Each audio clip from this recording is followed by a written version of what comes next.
Hello বন্ধুরা, সবাইকে নমস্কার জানাই পার্বতীর সংসারে। কেমন আছেন সবাই? ভালো আছেন অবশ্যই।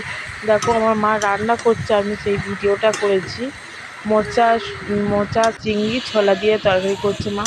দেখুন, প্রথমে আলুটাকে ভেজে রেখেছে, রেখে আগে মোচাটা সিদ্ধ করে নিয়েছিল, নিয়ে আলুটা ভেজে রেখেছে, রেখে চিংড়ি মাছ ভেজে তুলে রেখেছে, পেঁয়াজ আদা রসুন দিয়েছে, দিয়ে আলুটাকে দিল, মোচা দিল, দিয়ে কষছে, ঝাল হলুদ নুন দিয়ে জিরে গুঁড়ো দিয়েছে, কষছে। দেখুন কষা হয়ে গেছে, কষে দেখেছেন?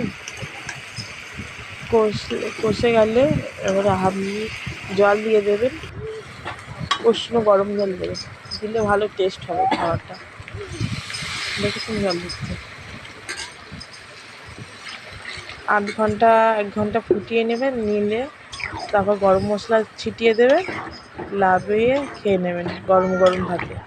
কেমন লাগলো রেসিপিটা বলবেন আপনারা, তৈরি করে অবশ্যই জানাবেন, ঘরে করে আমাকে কমেন্টে জানাবেন, ঠিক আছে?